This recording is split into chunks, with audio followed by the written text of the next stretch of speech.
नमस्कार, मी रेणुका. गावाकडच्या बातम्यांमध्ये तुमचं स्वागत. पाहूयात हेडलाईन्स. चंद्रपूर जिल्ह्यात दारूबंदी लागू करण्याचा निर्णय राज्य मंत्रिमंडळानं घेतला. निर्णय वर्धा गडचिरोली पाठोपाठ दारूबंदी होणारा तिसरा जिल्हा. तर वर्धा जिल्ह्यामध्ये अवैध दारू विक्री विरोधात आंदोलन करणाऱ्या महिलांच्या सुरक्षेला धोका. महिला कार्यकर्त्यांच्या मुलीवर अज्ञात दारू विक्रेत्याचा चाकून हल्ला. यापूर्वीही दिली होती जीवे मारण्याची धमकी. गुप्तधन आणि पैशांच्या पावसाच्या बहाण्यानं मुलीचा नरबळी देण्याचा डाव मुलीनं सुधळला. आई वडिलांसह भावालाही अटक. नाशिकच्या सटाण्यातल्या धक्कादायक प्रकार. पालघर जिल्ह्यात विक्रमगड तालुक्यात शिक्षकानं घेतला आदिवासी लोकवस्तीवर स्वच्छतेचा वसा. रिंजणपाड्यामध्ये बांधली जवळपास 40 शौचालय.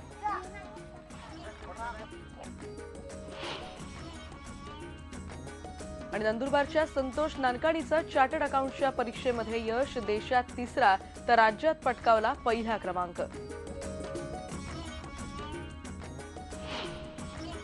आणि बुलेटिनच्या सुरुवातीची बातमी आपण बघणार आहोत. चंद्रपूर जिल्ह्यामध्ये दारूबंदी करण्याचा निर्णय आज राज्य मंत्रिमंडळानं घेतला. वर्धा आणि गडचिरोली पाठोपाठ आता चंद्रपूरमध्येही दारूबंदी करण्याचा निर्णय कॅबिनेटनं घेतलाय. अर्थमंत्री आणि चंद्रपूरचे पालकमंत्री सुधीर मुनगंटीवार हे दारूबंदीसाठी आग्रही होते. मंत्रिपदाची शपथ घेतल्यानंतर सुधीर मुनगंटीवार यांनी या संदर्भातलं आश्वासनही दिलं होतं. दारूबंदी केली तर महसुलाच्या बाबतीत किती नुकसान होईल याचा आढावा देखील घेण्यात आला होता आणि महसूल खातंही या दारूबंदीसाठी अनुकूल होतं अशी माहिती होती. गेल्या काही काळात चंद्रपूर जिल्ह्यात दारूबंदीच्या मागणीसाठी महिलांनी अनेक आंदोलनही केली होती. या समितीमध्ये आदरणीय विकास आमटेजी, आदरणीय अभय बंगजी यांना घेण्याचा मी आग्रह केला. या समितीचा अहवाल शासनाकडे प्राप्त झाला, पण शासन त्या अहवालावर निर्णय करत नव्हती. आज राज्याच्या मंत्रिमंडळाने या संदर्भामध्ये निर्णय केला. लोक इच्छा विचार करता 847 ग्रामपंचायतीपैकी 515 ग्रामपंचायतींनी आमसभा किंवा ग्रामपंचायतीमध्ये दारूबंदीचे ठराव केले होते. आणि याच प्रश्नावर आंदोलन करणाऱ्या सामाजिक कार्यकर्त्या पारोमिता गोस्वामी यांची या निर्णयानंतरची काय प्रतिक्रिया आहे तीही ऐकूयात. मी महाराष्ट्राचे मुख्यमंत्री देवेंद्र फडणवीस आणि विशेषतः आमचे जिल्ह्याचे पालकमंत्री आदरणीय सुधीर भाऊ मुनगंटीवार आणि सर्व कॅबिनेटचे मनापासून आभार मानते. त्यांनी हा क्रांतिकारक निर्णय घेतला. महिला आमच्या जिल्ह्यामध्ये मागील 4-5 वर्षापासून या दारूबंदीसाठी लढा देत आहेत. त्या सर्व महिलांचं मी अभिनंदन करते. त्यांनी खूप मोठा त्याग केला होता आणि त्यांच्या त्यागाला त्यांनी घेतलेल्या मेहनतीला आता फळ आलेलं आहे. या लढ्यामध्ये आम्हाला अनेक मान्यवरांनी साथ दिली. त्या मान्यवरांचे सुद्धा मी मनापासून आभार मानते. आणि पुढे हा जो निर्णय आहे याच्यामुळे अनेक महिलांचे उद्ध्वस्त संसार पुन्हा सुखी होतील याची मी अपेक्षा करते. आणि या संदर्भात काही वेळापूर्वी आम्ही ज्येष्ठ सामाजिक कार्यकर्ते डॉक्टर अभय बंग यांची देखील प्रतिक्रिया जाणून घेतली. ही अतिशय स्वागतार्ह बातमी आहे.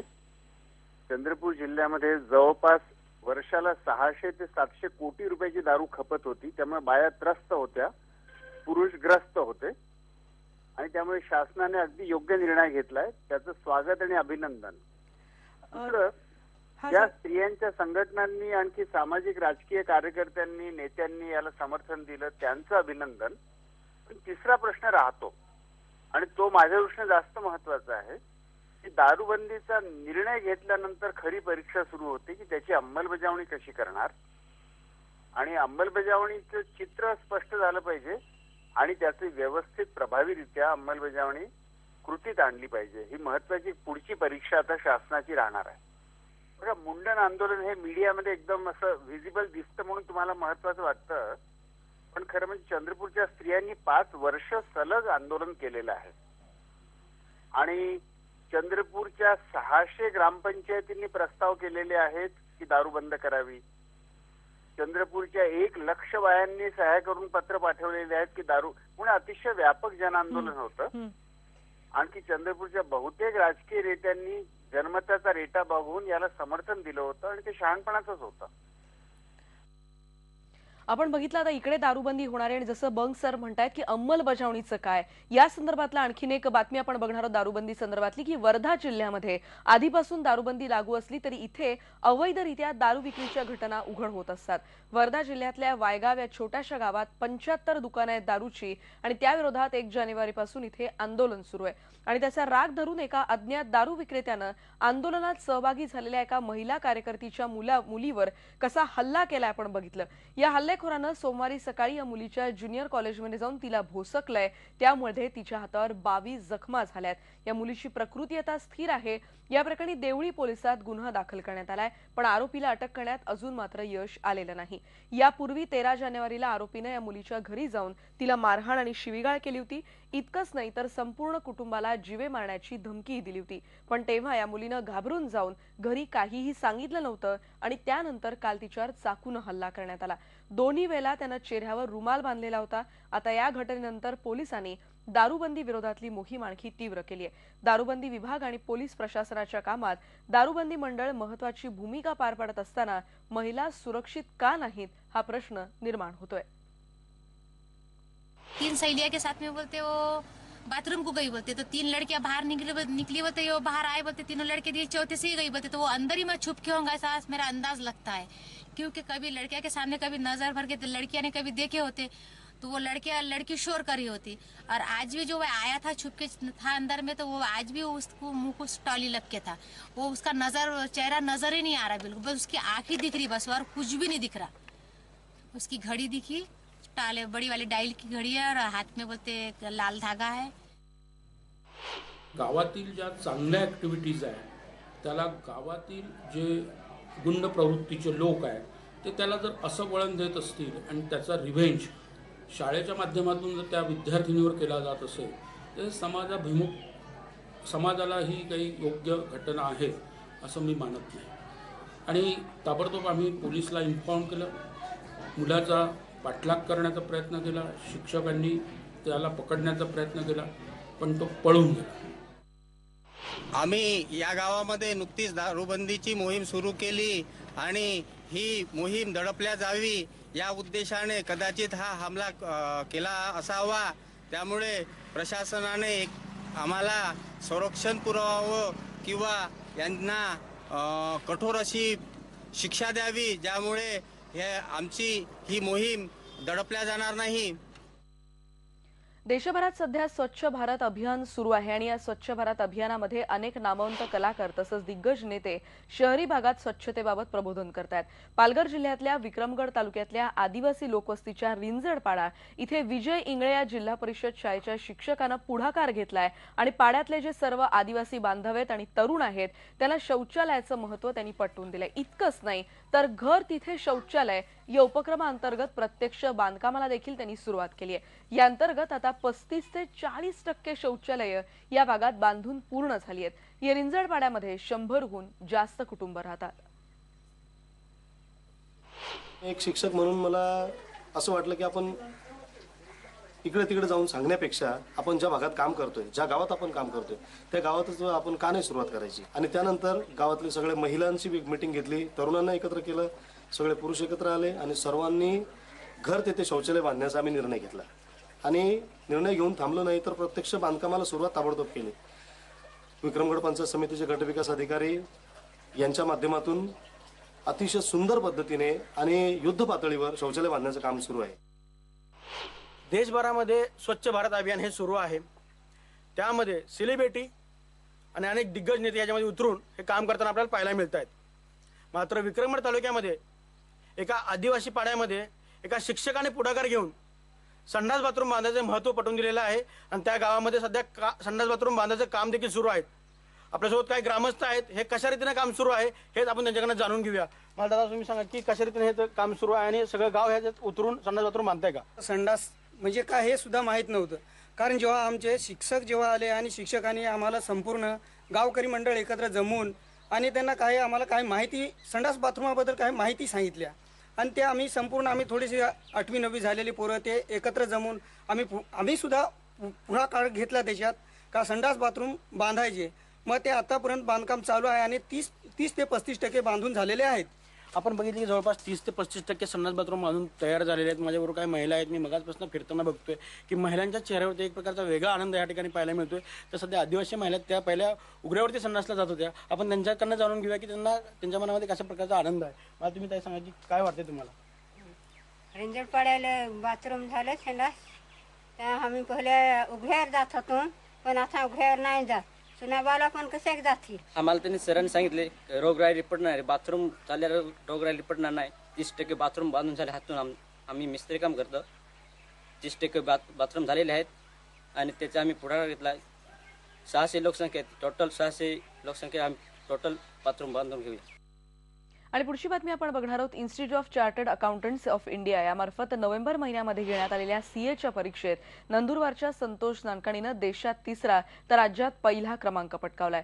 संतोषनं 69.40% गुण मिळवत हे यश संपादन केलंय. खरं तर नंदुरबार सारख्या आदिवासी बहुल भाग हा शैक्षणिकदृष्ट्या मागासलेला समजला जातो. पण अशा प्रतिकूल परिस्थितीवर मात करत संतोषनं हे जे यश मिळवलेलं आहे छोट्या शहरातल्या विद्यार्थ्यांसाठी हे नक्कीच प्रेरणादायी आहे. आणि या संदर्भात बातचीत केली आमचा रिपोर्टर निलेश पवारनं. सीएच्या अंतिम परीक्षेत देशात 3रा आणि राज्यात अव्वल क्रमांक पटकावत नंदुरबारच्या संतोष नानकानी यांनी सर्वांच्याच नजरा आपल्याकडे खेळवल्या आहेत. त्यांच्या या सगळ्या यशाबद्दल त्यांचं नेमकं काय म्हणणं आहे हे जाणून घेण्यासाठी आपल्यासोबत आहे संतोष नानकानी जी. रिजल्ट आया उसके बाद काफ़ी खुशी हुई कि इतने छोटी एरिया से मैंने पढ़ाई करके और हाँ मैंने मेहनत काफ़ी की थी लेकिन इतने मार्क्स आएंगे इस बात का विश्वास मतलब एक्सपेक्टेड नहीं था. लेकिन कल रिजल्ट के बाद काफ़ी खुशी हुई, प्राउड फील हो रहा है. नंदुरबार शहर है जिन्होंने मुझे बचपन से सिखाया सब पढ़ाई करना कैसे. इवन महाराष्ट्र राज्य सभी का मुझे काफ़ी खुशी हुई कि सभी का नाम रोशन होगा इससे. संतोषजी, एक अतिशय टफ एक्झाम असतात. नंदुरबार सारखा आदिवासी बहुल भाग आहे जिथे खरं तर म्हणायला गेलं तर शिक्षण पद्धती खूप मागासलेली. अशा भागातनं तुम्ही हे यश संपादन केलंय. नेमकं काय कसा केलं सगळा अभ्यास? जी हाँ, मैं बताना चाहूँगा 3 साल पहले जैसे मेरी आर्टिकलशिप स्टार्ट हुई थी as a part of CA curriculum. उस पीरियड से ही मेरे सर नरेंद्र अग्रवाल सर मुझे गाइडेंस देते थे. पिताजी काफ़ी समझाते थे पढ़ाई कैसे करना है, बचपन से उन्होंने सिखाया था. और 3 साल से मैं मेहनत कर रहा था. लास्ट के करीब 4 महीने मैंने छुट्टी ली थी ऑफिस से एंड देन मैंने रोज़ करीब 12-13 घंटे पढ़ाई करके ये एग्ज़ाम दी थी. एक्सपेक्टेड था कि अच्छे मार्क्स आएंगे लेकिन इतना अच्छे मार्क्स आएंगे, 3rd रैंक आएगा ये अनबिलीवेबल था. काफ़ी अच्छा फील हो रहा है. एंड मैं इवन हर छोटे शहर का, देश के हर छोटे शहर से मैं रिक्वेस्ट करूंगा कि आप पढ़िए, आगे बढ़िए. ऐसा नहीं है कि बड़े शहर के बच्चे ही सिर्फ मार्क्स ला सकते हैं, ऐसा नहीं है. आप छोटे शहर में रह के भी अच्छे मार्क्स ला सकते हैं. आणि बातम्यानंतर एक ब्रेक घेऊन आपण परत भेटणार आहोत. पहा फक्त IBN लोकमत.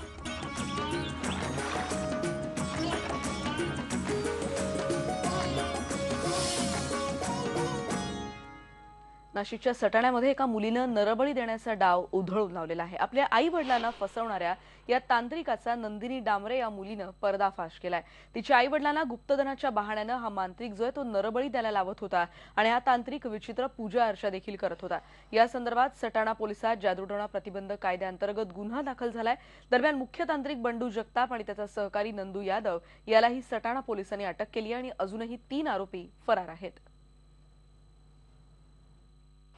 तिच्या लक्षात आलं की पावसाचा म्हणजे पैशाचा पाऊस पाडण्यासाठी काही मांत्रिक हे तिच्या आईवडिलांकडे येऊन पूजा अर्चा करत आहेत अशी माहिती तिच्या लक्षात आल्यानंतर तिनं पोलीस स्टेशनला ती कळवली. त्याबद्दल आम्ही खात्री केली आणि अशा पद्धतीचं कोणी अंधश्रद्धा पसरवण्याचं काम किंवा अशा पद्धतीनं लोकांना दिशाभूल करण्याचं काम करत असल्यामुळे कलम 3 प्रमाणे आपण गुन्हा दाखल केलेला आहे. आता बघणार आहोत पुढची बातमी. जंगलासोबतच सध्या वनौषधी देखील नष्ट होत चालल्यात आणि या दुर्मिळ वनस्पतींच्या बचावासाठी सटाणा ग्रामीण रुग्णालयातल्या वैद्यकीय अधिकारी आणि कर्मचाऱ्यांनी आता कंबर कसली आहे. रुग्णालयाच्या 1.5 गुंठे मोकळ्या जागेवर श्रमदानातून या दुर्मिळ वनौषधीचं उद्यान साकारत या औषधी वनस्पती बचावण्याचा संदेश इथे देण्यात येतोय. हा जिल्ह्यातला पहिलाच उपक्रम आहे. जलकुंभातल्या ओव्हरफ्लोच्या पाण्यावर रक्तरोहिडा, बहुगुणी अर्जुन, गुळवेल, सर्पगंधा, काकमाची, अडुळसा, राजधोत्रा, कवट, त्याचबरोबर बहावा, त्रिफळा शिरीष, चित्र, खैर, कोरफड यासारखी 50 ते 60 प्रकारची औषधी वनस्पती या उद्यानात जतन केली जातात. द्राक्षासोबतच दर्जेदार डाळिंब उत्पादन करणारा जिल्हा म्हणून नाशिकची ओळख आहे. पण गेल्या काही दिवसांमध्ये डाळिंबावरच्या तेल्या आणि मर रोगाचे प्रमाण वाढलेलं आहे आणि त्यामुळे शेतकऱ्यांसमोरच्या अडचणी वाढल्यात. खर्च करूनही हाती काहीही लागत नसल्यामुळे हे शेतकरी निराश झालेत आणि म्हणून त्यांनी वाढत्या उत्पादन खर्चाला वैतागून आपल्या बागेतली डाळिंबाची उभी झाडं आता तोडून फेकून द्यायला सुरुवात केली आहे. काय म्हणाल तुम्ही, एवढी चांगली बाग का म्हणून तोडताय? तेल्याने आम्हाला परेशान केलेले, हैराण करून सोडलेले. आमचा जो एकरीचा खर्च काढला तर आम्हाला उलट तो खर्च तर निघतच नाही, उलट घरातून पैसे जात आहेत. पण आता अशी वेळ आलेली की डायरेक्ट नामनुसारच ठेवायचे, त्याचं जे असेल ते काढून सगळं मोकळं करायचं. किती बाग होती तुमची? ही जवळजवळ 9.5 एकर आहे आणि त्याच्यामुळे काय होतं, ते आर्थिक बोजा जो आहे तो दिवसेंदिवस वाढत चालला आहे. त्याच्यामुळे आम्ही तो एकच पर्याय ठेवला की आता ठेवणं गरजेचं नाही. पहिले जे तर कर्ज झालेले आहे, त्याच्यामुळे आता हा शेवटच पर्याय की हा काढून मोकळे होणं होतं. अनेक शेतकरी सध्या संकटात आहेत, काय म्हणाल सध्याच्या अवस्थेविषयी? आता शेतकऱ्यांची वाईट पोझिशन झाली आहे. 2 पैसे मिळायचे आम्हाला डाळिंबमध्ये, परंतु डाळिंबमध्ये इतका खतरनाक आजार हा निघाला आहे तेल्या, याच्यावर काही उपाय नाही आहे. लाखो रुपये खर्च करून सुद्धा आम्हाला काही पदरात पडत नाही. आता कर्ज झाले आमच्यावर 10-15-20 लाख रुपये झाले आणि का परत होतील बा, त्याच्यामुळे आम्ही या डाळिंब उपडून फेकून राहिलो आम्ही. आपण बघितलं उत्पादक शेतकऱ्यांच्या नेमक्या व्यथा काय काय आहेत. पण गावाकडच्या बातम्यांमध्ये इतरही बातम्यांचं पुन्हा भेटणार आहोत एका ब्रेक नंतर.